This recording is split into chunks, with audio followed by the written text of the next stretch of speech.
Ricardo Frota, ficou insustentável a situação também, né, do ministro Alexandre de Moraes, no que se refere à eventual suspeição, nesse caso envolvendo o antigo banco BRB e o Vacaro, 1 minuto e meio.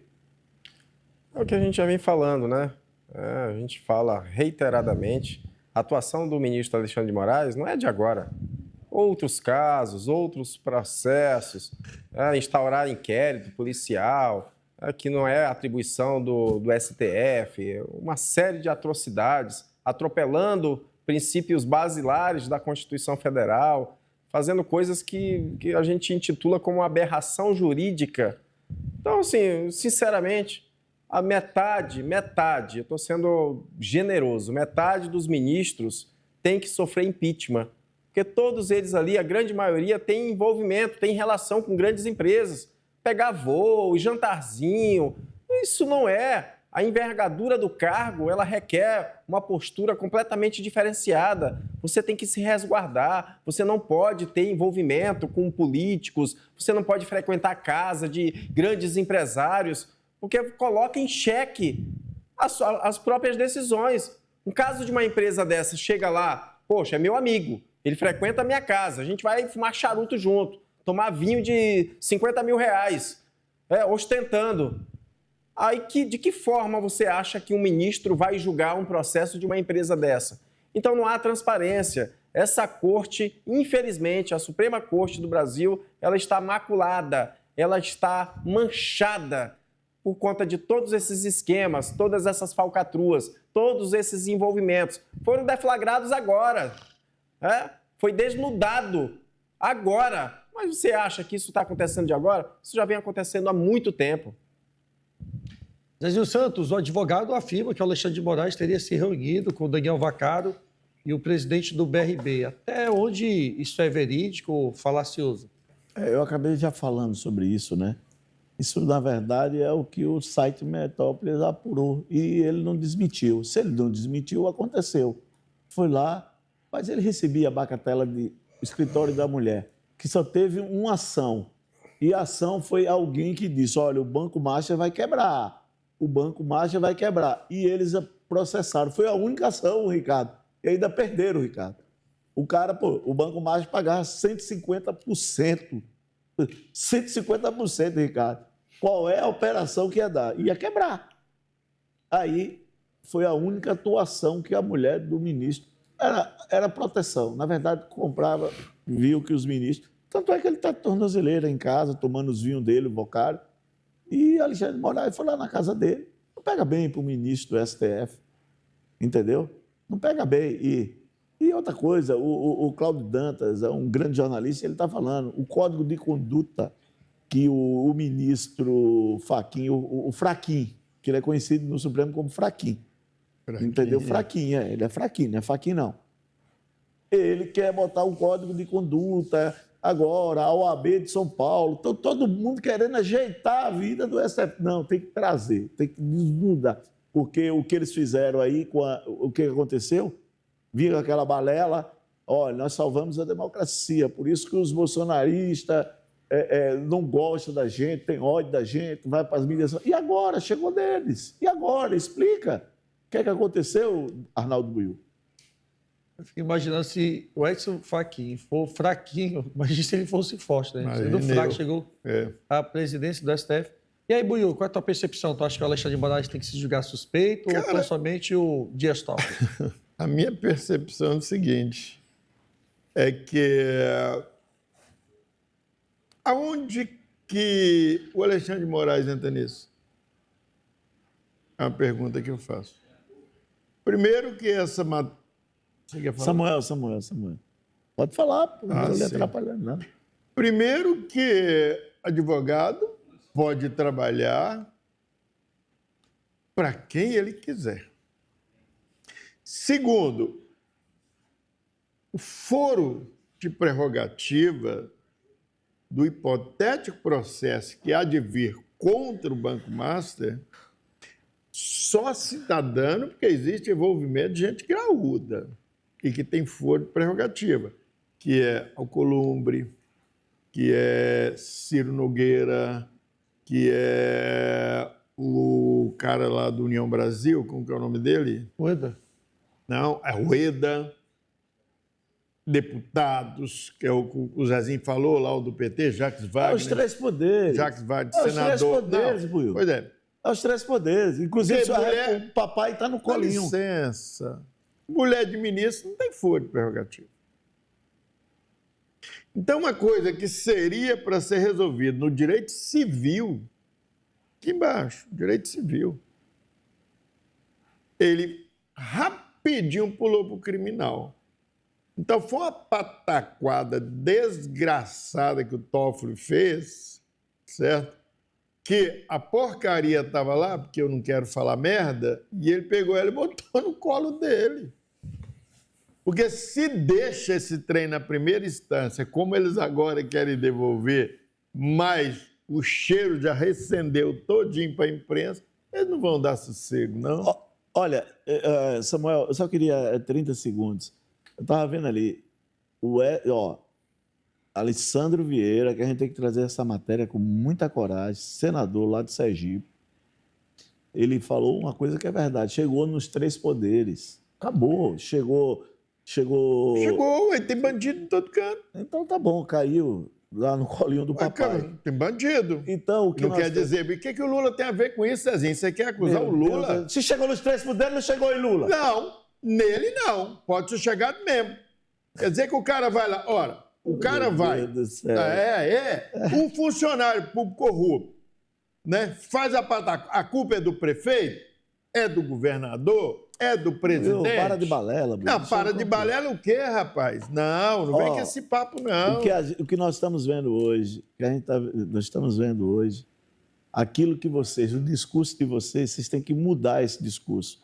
Que vocês falavam do golpe, da farsa do golpe, falava que salvaram a democracia. Mas nós estamos falando de roubo do Márcio. O que tem a ver com golpe, rapaz? O que uma ação tem a ver com a outra? Samuel, fica difícil. Não, mas não tem, não. Você quer fazer... Não.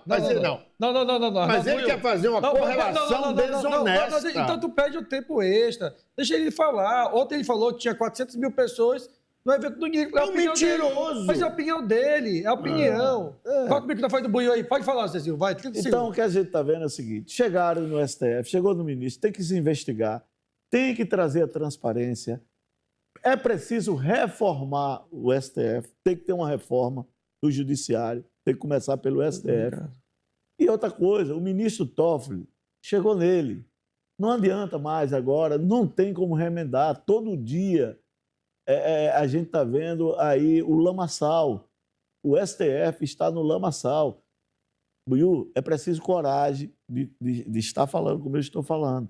Agora, defender, eu sei que daqui uns dias vai ficar difícil de vocês estar defendendo. Eu quero ver, Samuel, quando voltar para a bancada, qual é a ginástica, Samuel, que você vai fazer, porque está feio defender esse caso master aí, os três poderes envolvidos. Ai, Zezinho, eu não queria voltar não para a bancada, mas tu está me forçando, né? 30 segundos, Ricardo. Samuel, veja bem. Veja bem, a gente está falando aí, se o Alexandre de Moraes é suspeito de ter... Não é suspeito, não. Isso está muito claro.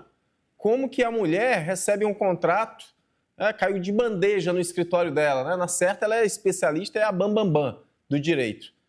Caiu um contrato de 129 milhões. Alexandre de Moraes teve vários encontros com o Daniel Vorcaro, jantares, enfim... Mas não tem. E o Paulo Gonet arquivou, simplesmente arquivou. Não, o Alexandre de Moraes não tem nada a ver, vamos arquivar. Então, assim, está muito institucionalizado, está muito claro, está muito escancarado a ligação. Aí o Ministério Público, a PGR, protege ali, blinda o Alexandre de Moraes. Está todo mundo muito unido para se blindarem. É isso que está acontecendo. Obrigado, Ricardo. Arnaldo Buiu, 30 segundos, por gentileza. Doutor Ricardo, eu admiro muito, né, o exercício e o esforço que o senhor faz. Se a sua esposa, que é médica, cometer qualquer infração ou ato infracional, ela vai ser julgada pelo Conselho de Medicina daqui. Ela não vai para o Conselho de Medicina Nacional. Ela pode, em casos hipotéticos, havendo dolo, o erro e tudo mais, recorrer a uma instância maior e chegar até no Conselho de Medicina Federal. A mulher do Alexandre, pelo que me consta, ela não advogou causa no Supremo. Aí eu pergunto para o senhor, existe condenação por via reflexo? Existe ações de roubos de falca por via reflexo? Não estou entendendo. Então, Alexandre de Moraes participou da execução de um crime. A gente está falando de direcionamento. Alexandre de Moraes participou direcionamento. A gente está falando da mulher dele, Alexandre de Moraes participou da execução de um crime. Qual é a crime. probabilidade da mulher dele ter conseguido, por mérito, um contrato de 129 milhões? De bajular. Qual é a probabilidade? Que isso? Aí é muita ignorância. É obviamente que ela só conseguiu esse contrato por conta do marido ser ministro do STF. Doutor Ricardo. É isso que a gente está questionando. Doutor Ricardo, e com o Banco Central, ele participa de uma execução de um crime. Entendeu? Quando ele vai lá negociar... Mas quem provou que ele negociou? Arnaldo. Arnaldo, quer dizer que naquela minuta do Bolsonaro, que não tinha assinatura, não tinha nada, valeu como golpe de Estado. Valeu. Era uma minuta que não teve assinatura, não teve nada, não teve exame grafotécnico para comprovar que saiu do Bolsonaro ou qualquer pessoa. Foi encontrado lá, uma minuta. O apartamento Isso justifica uma condenação de golpe de Estado. Mas todo esse arcabouço aí, tudo que está acontecendo, a ligação, o dinheiro vultoso, 129 milhões, 3,6 milhões mensais sendo pago pelo escritório da mulher do Alexandre de Moraes, isso não é indício, isso não é nada, isso é normal. Por quê? Por que é normal? Porque é a esquerda que pensa que é normal. Então, para proteger as pessoas que protegem a esquerda, vale tudo. Agora, um papelzinho que não significa nada, ele teve o condão para condenar uma série de pessoas. Isso vale. Isso é prova. Isso daí não precisa de mais nada. Não precisa de outros elementos. Basta isso. Agora, tudo isso que está acontecendo, com esse arcabouço, esse conjunto de provas, e ainda assim o Arnaldo acha, não tem nada a ver, a mulher, coitada, a mulher é uma boa advogada, ela foi lá, conquistou o Daniel Vorcaro e ele passou esse contrato milionário. É isso. Tá, obrigado. Gente, eu espero que o Buiu 30 segundos para a gente poder chamar o nosso comercial. Eu acho que eles querem ampliar a coisa. Primeiro que aqui que o senhor falou, doutor Ricardo, não é verdade. Não foi um papelzinho, foi uma delação premiada do homem mais próximo do outro, chamado Mauro Cid. Segundo, como advogado que nós somos, é óbvio que tem que exaurir todo o arcabouço probatório. E terceiro, tem que ter o foro especial para julgamento disso. O que eu estou questionando é só isso. É que dentro do direito, aquilo que o senhor está querendo colocar está tudo errado. Agora, se cometer o crime, tem que pagar. Mas nas instâncias, porque tudo que eles querem é que jogar lá para cima, porque sabe por que depois? Porque depois fica fácil de anular. Isso é feio, Buiu. Que coisa ridícula. Vamos fazer. Coisa ridícula. Não, peraí. 30 segundos, Zezinho, para a gente vai. Os ministros do STF, eu acho que eles não têm a noção do que acontece na vida aqui fora. Dos comentários, como está a imagem do STF, Arnaldo Buiu. Se você soubesse, você estava preso. Não, por favor, Arnaldo. Arnaldo, rapaz, espera. Não, gente, todo mundo tem que interromper todo mundo. Zezinho, calma aí. Todo mundo tem que interromper todo mundo aqui. Então, a discussão tem que ser ríspida. Vai, corta o microfone de todo mundo, até do Ricardo que está quietinho ali, todo mundo para estabilizar. Fala os teus 30 segundos, vai. Olha, os ministros, eles não têm noção do que está acontecendo no país, como está a imagem do STF. No Brasil, como ela está? É a imagem das piores. E o ativismo dele político, a legitimidade dele está indo de água abaixo. E o ministro Alexandre de Moraes, ele participa, ele faz uma tentativa de execução de um crime quando ele vai no Banco Central defender o Banco Master e depois encontra com Lula, ele, Galipo, tudo. Há um gerenciamento aí para abafar o caso, mas não consegue mais, Buiu. É isso que vocês têm que ter a coragem. Eu já lhe falei, Samuel. Obrigado, Zezinho. Aí já. Agora vamos para a última rodada. Cortou o microfone do Zezinho, cortou o microfone do Buiu. Doutor Ricardo, final, 30 segundos. Eu volto a dizer, olha, a gente não tem que ter paixão, não. A gente está falando aqui, a gente tem que ter compromisso, responsabilidade, esquecer questão ideológica. Certo é certo, errado é errado. Independe de espectro político. Houve um erro? Os elementos são suficientes para uma investigação? Ah, não, o contrato com a empresa, com o banco, o Paulo Gonet falou que é normal. É uma relação privada, particular. Aí vamos arquivar. Não é assim que se trata. Não é assim que se trata. Obrigado, se a gente quer transparência, que a gente investigue, apure e que aponte os culpados e que eles sejam punidos. Obrigado. Agora, liga o microfone do Arnaldo Buiú, corta o do Ricardo para não dar confusão, ninguém interromper ninguém. Manter o do Zezinho desligado. Pode falar, Buiú, 30 segundos só. Bom, na minha opinião, seria uma bênção, mais uma bênção, o presidente Lula tirar o Toffoli e o Alexandre de Moraes. Ele coloca mais 2 ministros lá. E tomara que tirem, sabe? Nós precisamos de mais 2 ministros como o Flávio Dino lá dentro. 2, para investigar essas emendas aonde esse Congresso, inimigo do povo, sequestrou 80% dos recursos do país, do bruto. Esse é um jogo muito bruto.